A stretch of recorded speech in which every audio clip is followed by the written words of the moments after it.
All right, family, you already know what time it is. It's Tasha MAMABEAR prepping.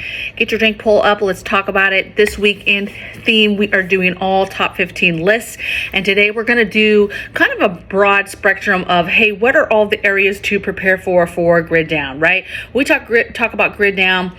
That's a huge endeavor, right? Because that can be overwhelming because it's a lot of several different areas. Today, we're going to get into the top 15 areas so that you can start preparing in these areas, right? Start doing inventories in these areas. See what you need to make your life grand or bearable or your quality of life okay in a situation where there's no power, okay?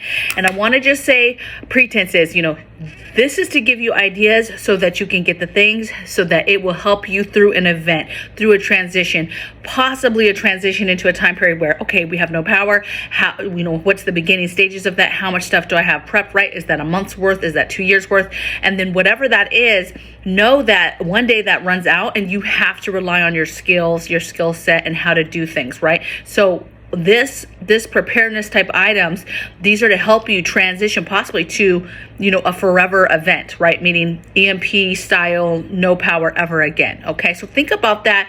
A lot of people are like, why stock that when it's going to run out? Yeah, it is. Hello, dummy. But the point is to use your quality of life is okay so that you can concentrate and not be stressed out and not be overwhelmed. You can concentrate on what needs to be done to keep you and your family safe while you transition into a possible forever event. Okay, so number one thing I have for you is cooking source.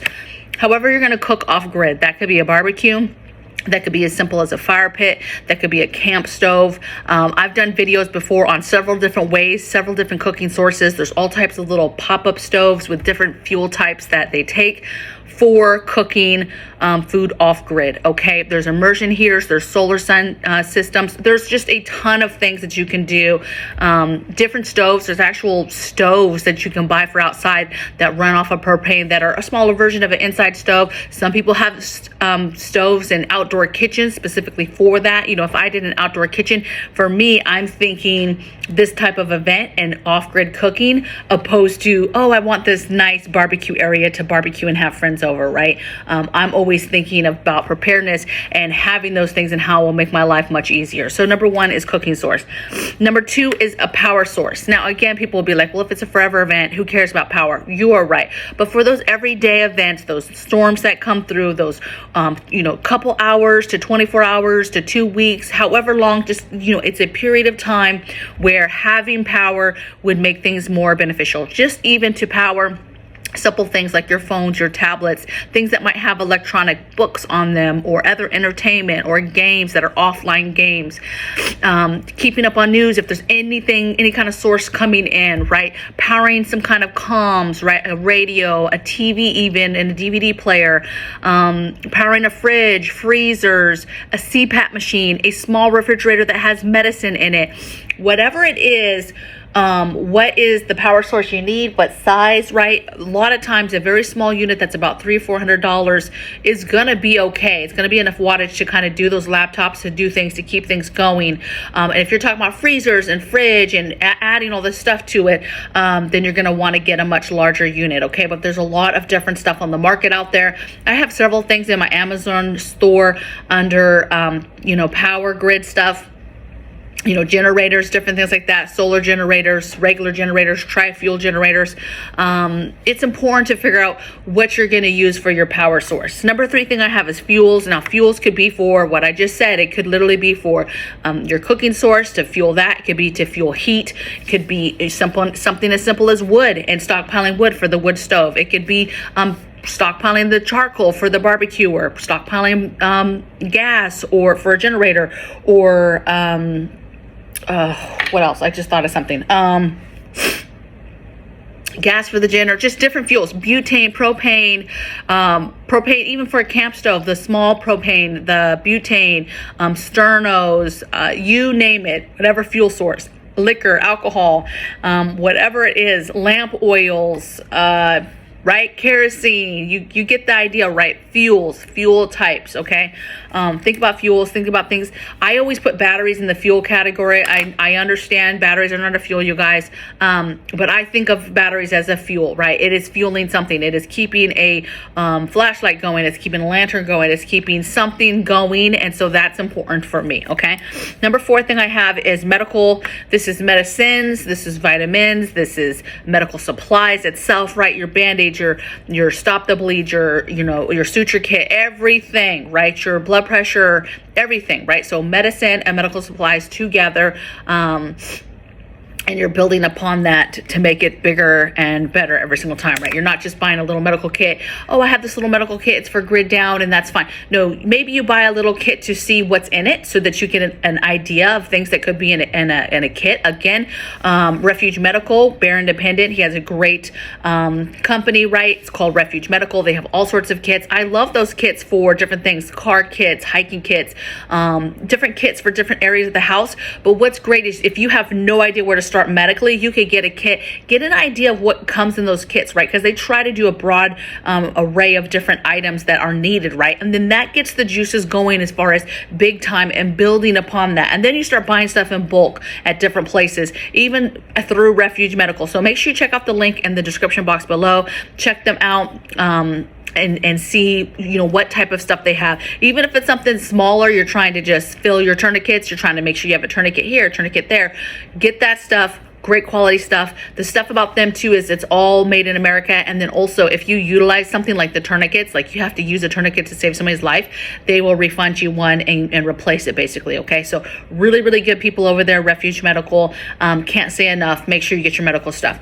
Number 5 thing I have is hygiene, right? So how are you staying clean? How are you brushing your teeth, taking a shower? I mean, this could be as simple as, look, I just need to have dedicated water to this, right? I need to have a shower bag that I can hang up either in the shower, or I can hang up under a tree outside, or I can hang up in a pop-up tent, whatever. But what is your thing? Is it big buckets from Dollar Tree, the big rubber buckets that you're going to be able to put a little bit of water, a little bit of hot water and some soap and give yourself kind of like a field bath? Is it the baby wipes? All the things that you're going to need to keep your hygiene up.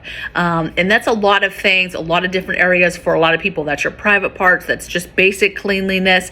That's your feet, right? There's very, very certain things that you're going to want to keep way ahead of and get this area. So hygiene is super important. And this is like, all the things. This is the tampon things. This is the toilet paper. This is just the soaps, all this stuff, okay? Next thing I have is your emergency toilet. I have this totally separate because this is an area that a lot of people forget, and that is a grid down emergency toilet. That's buckets at a minimum with trash bags. This could be a composting toilet. Could be some sort of camping toilet that you get for RVs or camping. This could be the chair, right? The bedside commode with a chair, and you put a bucket underneath. Whatever your setup's going to be, just get it and get it done. This needs to be towards the top of the list, because this is one of those things that if you do not take care of it, you have it all the way down at the bottom of the list, and then something happens and you don't have it. This is like a must, okay? You have to have this. Otherwise, things can go left really, really fast if you do not have a plan of where you're putting pee and poop, how you're disposing of it, what's the safest way to dispose of it, how are you actually going? Because I don't know about you, but when you have to go, you have to go. There is no holding it and like while I try to figure out what contraption I'm gonna build so that we can poop in this thing, okay? So emergency toilet system, okay? Number 7 thing I have is comms, communication. That's your radios, that's your two-ways, that's your ham radios, that's your handhelds, that's your walkie-talkies. That's all the things, right, that have to do with communication, your antennas, everything, okay? So 7, comms. How are you talking to people? How are you able to talk to family in a different state if something happens? What kind of stuff is out there to be able to communicate with people still, if at all possible. Number 8 thing I have is paper products and cooking utensils. So very easy. Your paper plates. A lot of people make sure they have the paper plates, they have the bowls, they have the utensils. They forget like cooking type pans, right? Your aluminum foil pans, right? Get your throwaway pans that you get for like the holidays and when you're cooking like catering and you're cooking a big meal for a big group of people, and you have to get that stuff. Get your throwaway stuff, get lots of foil, get lots of utensils, get your cooking utensils, make sure you have the right stuff, make sure you have the right cooking pans to cook in, right? Cast iron pans to cook in over a fire, over a barbecue. Maybe you have camping gear type, pots and pans. That's fine as long as you're using it on the appropriate source that you're supposed to use it on, and that heat source is not getting too high. And make sure that you have your hand utensils for serving and for stirring and all that good stuff, okay? Number 9 thing I have is food and water. I kind of put this together. It's a no-brainer. You need to have food to go through an event. Obviously, you know, be thinking about foods that are very easy, that are pretty much cooked, and it's just you warming it up, right? Whether that's something that's in a can, whether that's something that you pressure can, water bathe, you've already cooked it and it just needs to merely be warmed up. Stuff that doesn't need a lot of water, stuff that can easily be replaced with broth versus using water, so that you reduce your water intake as far as your supply of water, right? Think about water. Think about your large filtering water systems. Think about making water safe to drink. Think about, you know, we talked about this big pots to boil water and have the ability to do that and do a lot of it at one time, right? You're not having to just boil one little canister. You got this cool canister that you could just set right in the fire and boil water. But it's not very big. It's not very conducive if you're thinking about a big family that you're trying to, you know, hey, hold some water for different stuff and you're trying to do different things. You want to be able to boil a large amount of water at one time, okay? So number 9, that was water and food. Number 10 is cleaning and laundry, right? So how are you keeping the house and things around you clean, right? Again, super important, grid down. You're not having, you know, electrical, you know, dishwasher and the laundry machine, and you're not having these things that industrially you have to help you clean and keep things safe. So cleaning, making sure you have a lot of sponges. Again, you might not have a lot of water. What are your options for keeping your space clean, your area outside clean, wherever it is you're cooking and you know, making food at, and just keeping the house clean in general. How are you then doing laundry, right? Do you have the things for laundry to do them? Is it just a bucket and a plunger? Is it a little genie that, you know, turns? Is it some kind of small machine that you run with power? Do you have your string? You know, do you have your rope? Do you have a way to have drying racks? You know, do you have your clips? All the things that have to do with laundry and getting laundry done off grid. You know, I'm not trying to do a ton of laundry, but I'm definitely trying to be able to wash socks, underwear, undershirts, things like that. 100% that has to get done, has to get clean. And so you have to have something small kind of in the works ready to go. And how does water play into that? Because again, water is so important. It's used for so many things. And if you're not thinking about it, you're not going to have that extra water to be doing laundry. And before you know it, you're out of underwear, and that's a hot mess. And now you're going downhill real fast with stuff down there, okay? So next thing I have is 11 is lighting. Again, you know, what is your lighting source? You know, for us, it's very low level. It's not a lot of lighting at all, except maybe some flashlights and some lanterns, some everyday battery ran lanterns. Second level, phase 2 and phase 3 is longer term type stuff, right? Bringing out lanterns, oil lanterns, you know, doing that stuff. But at first, it's not. It's lower level lanterns. It's maybe a string of outdoor lights, red, right? So for discipline, for light discipline inside our home, maybe we're using those, but it's very, very low key when it comes to lighting for us. That's not a huge priority for us, if you will, okay?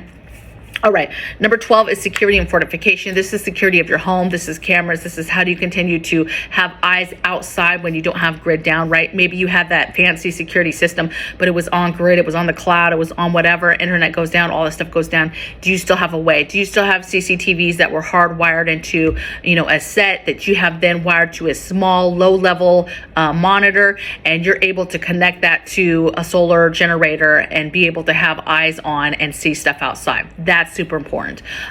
You know, do you have lighting that lights up your yard even when it's grid down? Like you have a lot of solar lighting. I'm a huge fan of solar lighting. Now that could put a target on your back. Before you know it, people are trying to steal stuff out of your yard because you have solar stuff. I mean, you're going to make up the decision at some point, but having some hardwired, not hardwired, but really hard, you know, set up as far as solar lights, not the easiest for somebody to just steal, right?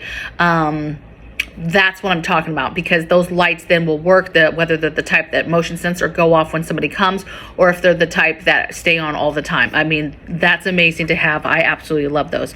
Number 13 is entertainment, right? How are you going to entertain your family? You know, I don't know about you, but if you have kids and they play video games, it's a hot mess, right? So you got to have books, you have to have puzzles, you have to have board games, you have to have cards, you have to have all these things to keep them busy. Keep them busy with the chores, baby. If this is lifestyle, this is the stuff you're doing, things don't just stop because grid down. down, right? Chickens still have to be taken care of, for example, here. Garden still is going to have to be taken care of. You still have to walk the property, pick up stuff, pick up FOD. We do this thing called FOD walk down, which is from the military, where we walk the property and pick up any kind of trash and just foreign objects that are not supposed to be, you know, on the ground and where they're at, right? That people can possibly get hurt with, okay?